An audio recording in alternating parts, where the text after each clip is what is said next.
कैसे पढ़ाई करते हो आप लोग कैसे पढ़ाई करते हो? हैं, लेटे लेटे बेड पे लेटे लेटे पढ़ रहे हैं ना,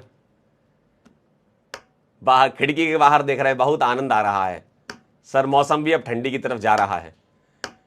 तो बेटा जितना भी जो भी मौसम चले, चाहे गर्मी हो, चाहे बरसात हो, चाहे सर्दी हो, पढ़ने का एक तरीका होता है, ठीक है।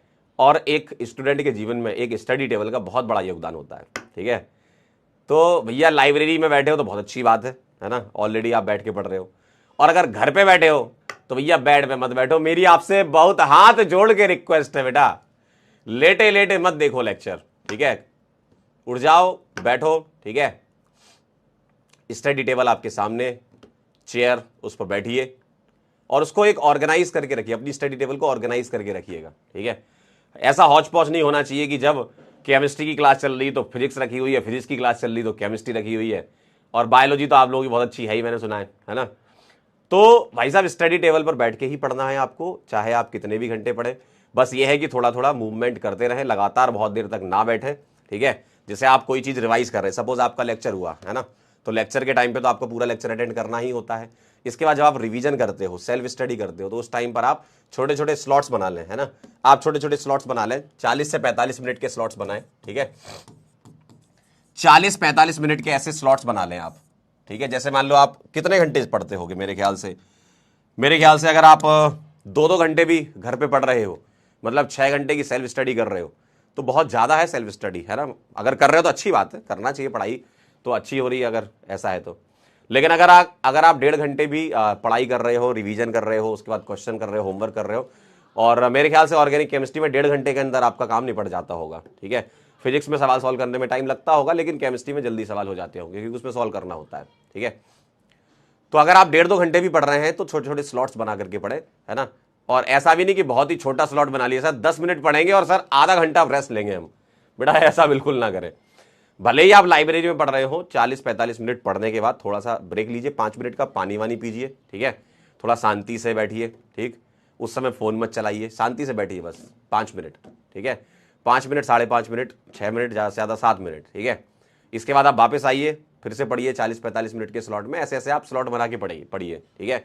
क्योंकि एक दिमाग का कॉन्सेंट्रेशन लेवल होता है, क्लास में तो चलो मैनेज हो जाता है कॉन्सेंट्रेशन लेवल, जिनका नहीं मैनेज हो पा रहा है तो थोड़ा ध्यान रखो, तुमको डॉक्टर बनना है, ठीक है।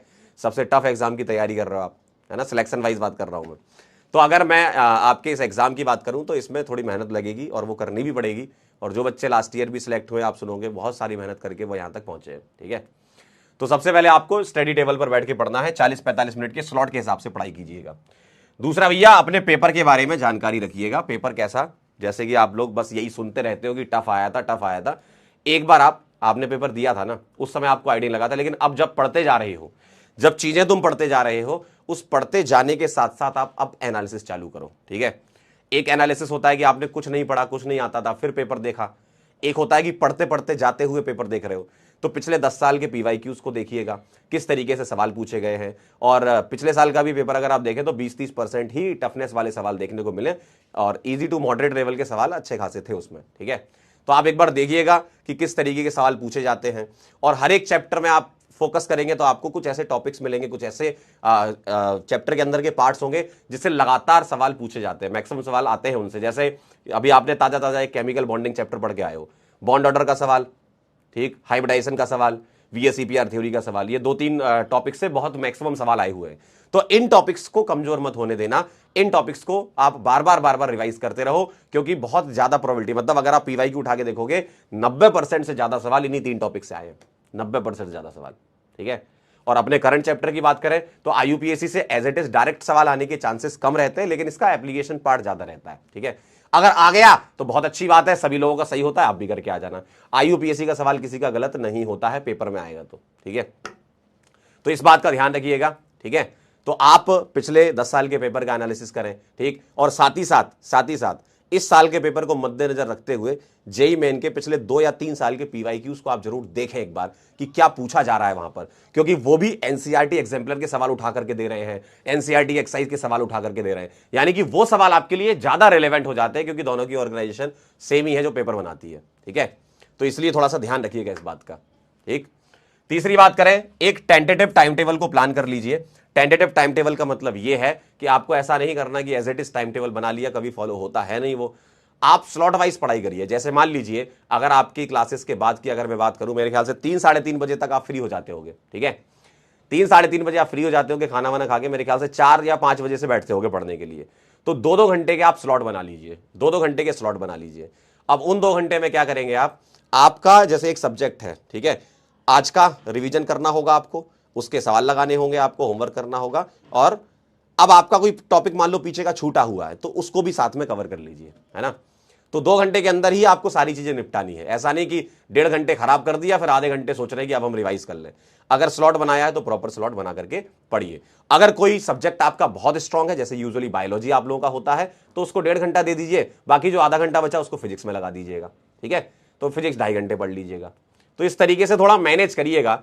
ये एक्चुअल में कोई टाइम टेबल नहीं है, ये स्टडी स्लॉट है ना। टाइम टेबल तो वो वाला होता था बचपन में बनाया करते थे, याद है, 5:30 बजे उठना है ना, 5:30 से 6 बजे तक जो है अपने को फ्रेश होना है, ठीक है। तो उसमें बहुत दिक्कत आती है कि अगर किसी दिन नहीं उठ पाए तो हमें खुद ही गिल्ट हो जाता है कि यार आज तो टाइम टेबल फॉलो नहीं हो पाया। तो आप ये स्टडी स्लॉट्स बना करके पढ़िए, ठीक है। अच्छा खाना खाइए, सही बात है, हेल्दी फूड तो खाना ही है। आपको बीमार हो गए तो दिक्कत हो जाती है, अगर आप 4-5 दिन भी बीमार हो गए तो पीछे छूट जाओगे, बैकलॉग काफी कुछ हो जाएगा, ठीक है। और नींद लीजिएगा। कोई अगर आपसे ये कह रहा है कि कम सोकर ज्यादा आउटपुट निकाल सकते हो, तो भाई साहब ये क्या कर रहे हो, तुम अपने आप से पूछो, अपने आप से सवाल करो कि अगर तुम ये सोच रहे हो कि सर हम तो 4 ही घंटा सोएंगे, तो बाकी का जो 20 घंटा है उसका आउटपुट तुम्हारा 4 घंटे भी नहीं निकलेगा। भाई दिमाग है, दिमाग को रेस्ट की जरूरत है, बॉडी है, बॉडी को रेस्ट की जरूरत है ना। तो एक ऑप्टिमम स्लीप अगर देखा जाए तो 6 घंटे मेरे ख्याल से सेल्फ सफिशिएंट होती है। अगर आप 7 घंटे भी सोते हैं ना तो भी कोई पहाड़ नहीं टूट जाएगा, लेकिन नींद लीजिएगा। पावर ऑफ स्लीप बहुत बढ़िया चीज होती है ना, क्योंकि ये आपको फ्रेशनेस देती है। अगर आप मान लो कम सो रहे हैं तो आप जब उठे हैं तो वैसे ही आलसी बने में बैठे हुए हैं, तो तुम पढ़ने के लिए बैठोगे तो तुम कॉन्सेंट्रेट नहीं कर पाओगे। तुमको लग रहा होगा कि अच्छा हमने ज्यादा टाइम निकाल लिया। नींद का टाइम कट करके टाइम नहीं निकालना, जो टाइम वेस्ट कर रहे हो वो वाला टाइम कट करके टाइम निकालना है ना। समय खराब करने वाला टाइम जो बचा सकते हो वो बचाइएगा, ठीक, समझ गए। तो 6 घंटे 7 घंटे के आसपास आप सोएंगे तो कोई दिक्कत वाली बात नहीं है, ठीक है।